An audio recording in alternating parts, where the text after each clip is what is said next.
All right, let's play multiple choice.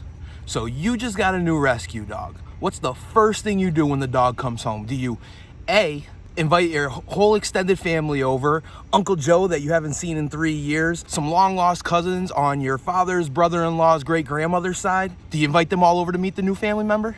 Do you, B, bring it to the brewery and then to the dog park and introduce it to as many strangers and as many strange dogs as humanly possible? Or do you, C, give it some time to settle into its new environment, give it some time to decompress? Do you give it some time to form a bond and to build trust with the immediate family so that it can learn about you and you can learn about the dog in as comfortable of a situation and as comfortable as an environment as possible? Answer in just 1 second.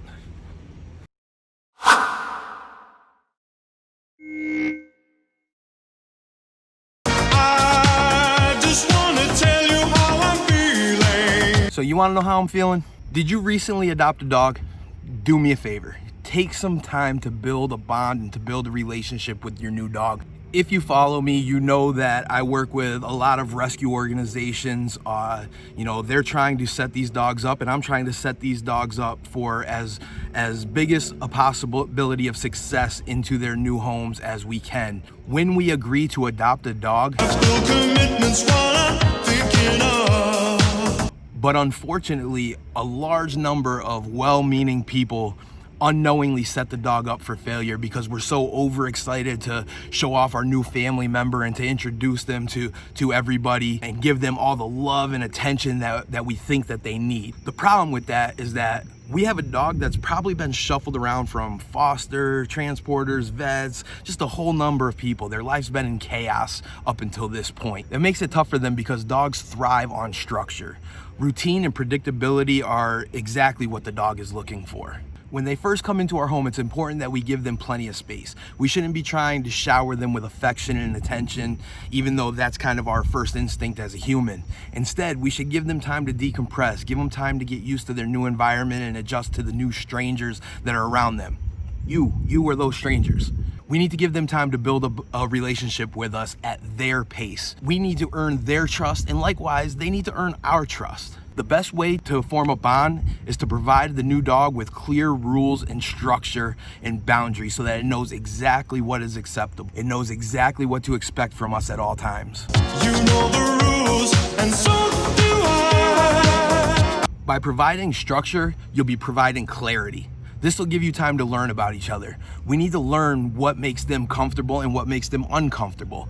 We need to learn how they handle stressful situations. Do they run from it? Do they get defensive about it? We need to figure this out about these new dogs. What does it look like when they become stressed? What changes about them? Do we see the body posture, the subtle body language that is a cue that they have become stressed or uncomfortable? By taking the time to understand our dogs and the subtle cues that they show us, we know when we need to step in and when we need to give them guidance. If you only had the dog for just a couple of days, then you have no idea what to look for in these particular dogs. So putting them in stressful situations and possibly chaotic situations, we aren't able to help them when we need to. Another way to help build a bond is through structured activities like games like fetch and tug.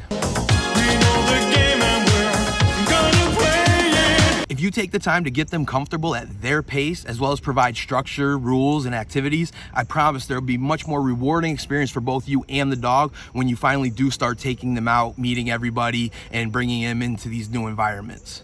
When you do this, instead of being out in a chaotic world with a stranger that they may feel the need to protect themselves because they're not sure what kind of safety you can or will provide for them, instead they'll be out with their teammate, the person that they have grown to respect, the person that they've built a bond and a trust with. Then when they find themselves in a situation that they find stressful or uncomfortable, they'll know to defer to you because they know that you always have their best interest at heart and nothing bad ever happens with you there. Now, instead of being cautious and nervous, they'll explore the world with a confidence because they know that I am. Never gonna give you up, never gonna let you down. There's a website that I like to direct people to when they're bringing a new dog home. It's called rescuesmart.net. A lady by the name of Ann King developed this site. She's a professional trainer, professional behaviorist. It goes into detail and describes what to expect and what you should be doing for the first 3 days, the first 3 weeks, and the first 3 months that your new dog is home with you.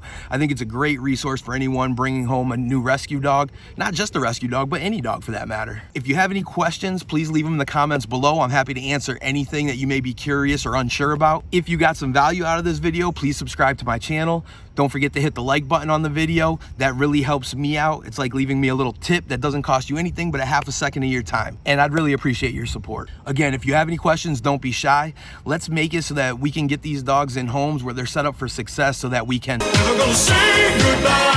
Shout out to Rick Astley for giving me a hand with this video.